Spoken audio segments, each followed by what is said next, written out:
Centering పెట్టిన తర్వాత ఒక నెల మంచిగానే జరిగింది. నెల తర్వాత గవర్నమెంట్ కాంట్రాక్ట్ మన ఈ కమిటీ హాల్స్ కట్టేది ఒక వర్క్, ఒక దరిదాపు ఒక 15 కమిటీ హాల్స్ కట్టడే వర్క్, సెంటరింగ్ వర్క్ మొత్తం కూడా నాకు కాంట్రాక్ట్ ఇచ్చారు. మీరు గమనిస్తే మీకు డౌట్ ఉంటే మిర్యాలగూడెం ప్రాంతంలో ఇప్పుడు బోటింగ్ పెట్టారు, దాని పేరు నాకు చైతన్య నగర్, అది చైతన్య నగర్లో కమిటీ హాల్ ఉంటుంది పెద్దది, గవర్నమెంట్ది. ఆ గుడి పక్కనే ఉంటుంది ఒకటి.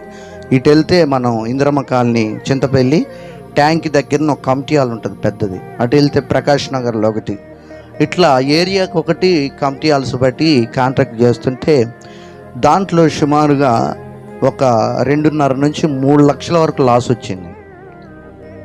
ఆ దెబ్బతో ఇప్పుడు ఇది 5 రూపాయల వడ్డీకి ₹1,00,000 పెరుగుతూనే ఉంది. అదొక సుమారుగా 3 లక్షలు 2.5 లక్షలు దానికి వడ్డీలు ఆడదేయటం ఇడదేయటం కూలి వాళ్ళకి ఇవ్వడానికి నానా బాధలు పడుతూ సమాధానం లేక తాగుడుకు బానిసయ్యాను. తాగుడికి బానిసై బీభత్సంగా తాగడం ప్రారంభించి నా అడ్డ ఏడుండేదంటే మిర్యాలగూడెం విజయబార్ నా అడ్డ. ప్రతాప్ ఎక్కడ ఉంటాడంటే మిర్యాలగూడెంలో విజయబార్లో కంపల్సరీగా ఉంటాడని చెప్తారు ఎవరైనా. అట్లాంటి పిచ్చి తాగుడు తాగేవాడిని.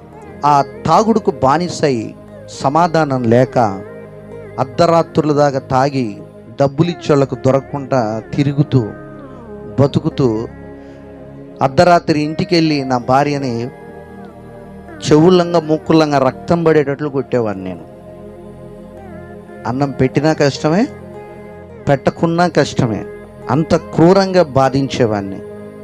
ఒకరోజు పాపకు పెరుగు తీసుకురాలేదు, అర్ధరాత్రి అవుతుంది, ఏమైంది ఇప్పటిదాకా ఉన్నావు అని అంటే పసిపిల్లని కూడా సంఖ్యలో నుంచి తీసుకొని ఇసిరి కొట్టిన క్రూరుని, దుర్మార్గుని, కషాయుణ్ణి.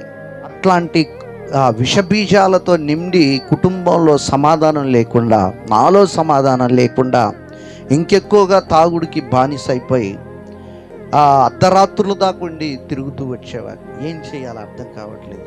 ఏంటి జీవితం అంతా అంధకారమయమైపోయింది. ఇంక ఎవరు కాపాడేవారు ఎవరు కూడా లేరు. ఒకరోజు అప్పులు అందరూ పీకుతుంటే బాధకు తట్టుకోలేక ఎక్కువ తాగి చావాలనుకున్నాను.